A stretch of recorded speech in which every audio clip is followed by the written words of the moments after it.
ಕೈ ಬಿಡೇನು, ಕೈ ಬಿಡೇನು, ಆ ಮಾತು ಹೇಳಿದ ನನ್ನ ಹೇಳಿದ ನಲ್ಲವೇ. ನಾ ಕೈ ಬಿಡೇನು, ನಾ ಕೈ ಬಿಡೇನು, ಆ ಮಾತು ಹೇಳಿದ ನನ್ನ ಹೇಳಿದ ನಲ್ಲವೇ. ಯೇಸು ಕೈ ಬಿಡನು ದೈನಂದಿನ ಸತ್ಯವೇದ ಅಧ್ಯಯನಕ್ಕೆ ನಿಮ್ಮೆಲ್ಲರನ್ನು ಆಹ್ವಾನ ಮಾಡ್ತೇನೆ. ಈ ದಿನ ನಾವು ಮೋಶೆಯ ಜನನ ಮತ್ತೆ ಬಾಲ್ಯವನ್ನ ನಾವು ನೋಡ್ತೇವೆ. ವಿಮೋಚನ ಕಾಂಡ 2ನೇ ಅಧ್ಯಾಯ 1ರಿಂದ 4ನೇ ವಚನವನ್ನ ನಾವು ಧ್ಯಾನ ಮಾಡ್ತೇವೆ. ಓದ್ಕೊಳ್ಳೋಣವಾ? ಹೀಗಿರುವಲ್ಲಿ ಲೇವಿಯ ವಂಶಸ್ಥನಾದ ಒಬ್ಬ ಮನುಷ್ಯನು ಲೇವಿಯ ಕುಲದ ಕನ್ನಿಕೆಯನ್ನು ಮದುವೆ ಮಾಡಿಕೊಂಡನು.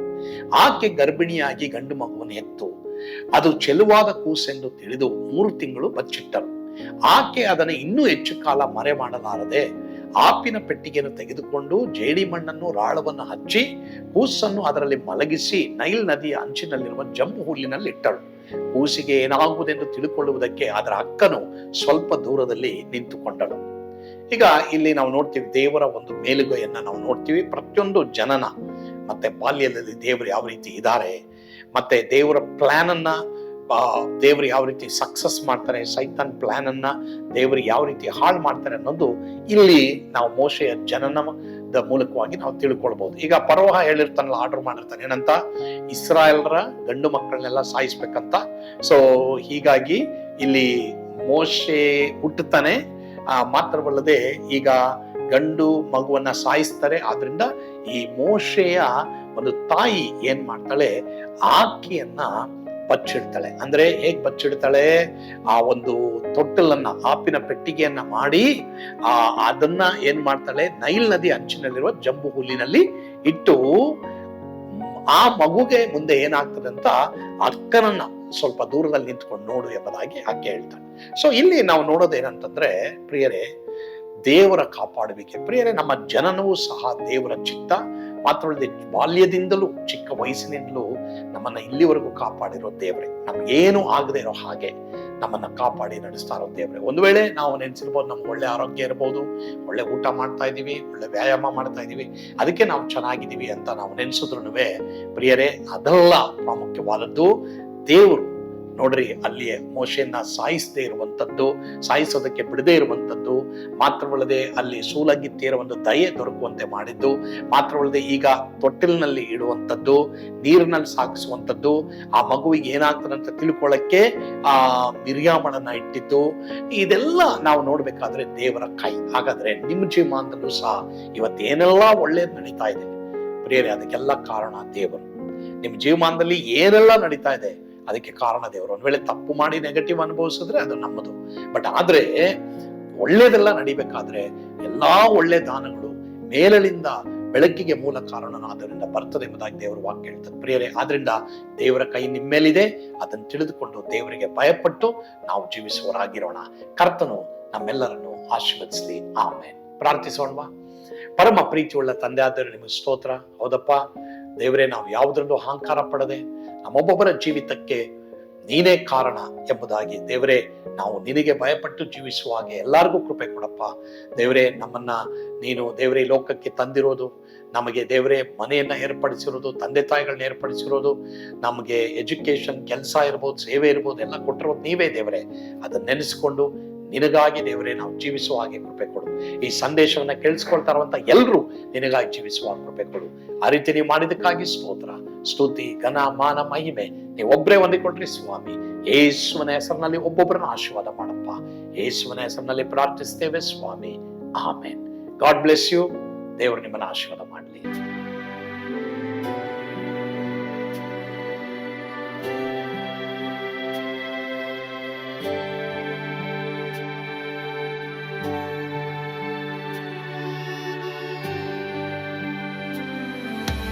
ನಾನು ಪಾತ್ರದಲ್ಲಿ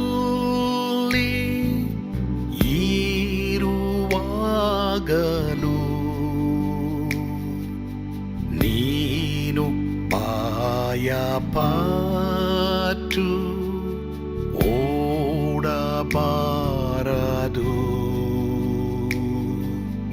ನನ್ನ ಮಾತನಂಬಿ ಸ್ಥಿರವಾಗಿರು.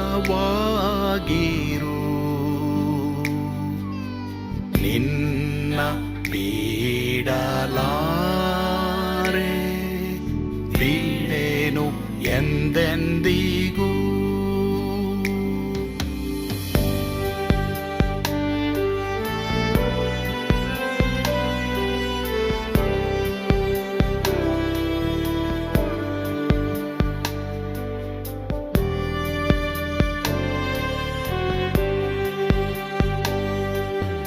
ನಾ ಕೈಬಿಡೆನು, ಕೈಬಿಡೆನು. ಆ ಮಾತು ಹೇಳಿದನಲ್ಲ, ತಾ ಹೇಳಿದನಲ್ಲವೇ. ನಾ ಕೈಬಿಡೆನು, ನಾ ಕೈಬಿಡೆನು.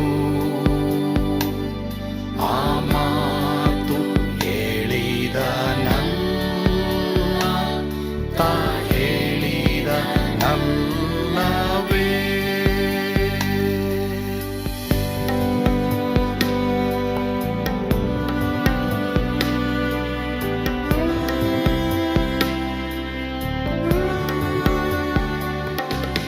ಸುತ್ತಲೂ ಹೂಗಳು ಬಾಡಿ ಹೋದರು,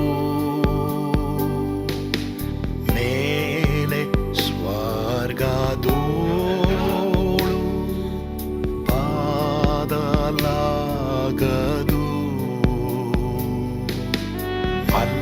ಅಲ್ಲಿಂದೇಸು ಸ್ವಾಮಿ ಬಾರುವಾತನು.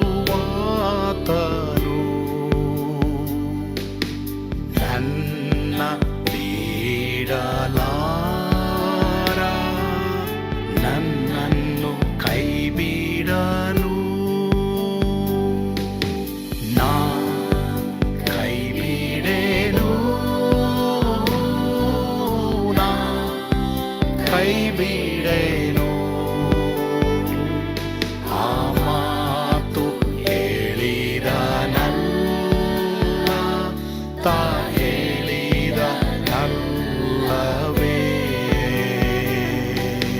ನಾ ಕೈಬಿಡೆನು, ನಾ ಕೈಬಿಡೆನು. ಆ ಮಾತು ಹೇಳಿದನಲ್ಲ, ತಾ ಹೇಳಿದನಲ್ಲವೇ.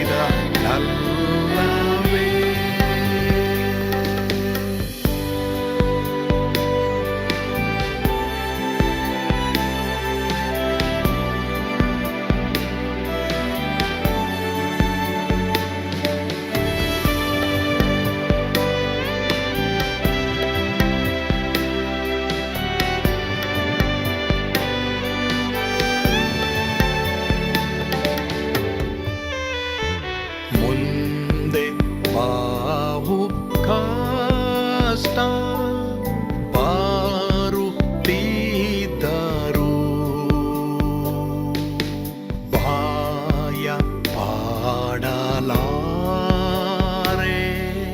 ಸ್ವಾಮಿ ಇದ್ದಾನೆ. ಬಾಲವಾಗಿ ನಿಂತು ಹರ್ಷಗೊಳ್ಳುವೆ. ಸ್ವಾಮಿ ಬಿಡಲಾರ, ಸ್ವಾಮಿ ನನ್ನ ಕೈ ಬಿಡನು. ನಾ ಕೈ ಬಿಡೆನು, ನಾ ಕೈ ಬಿಡೆನು. ಆ ಮಾತು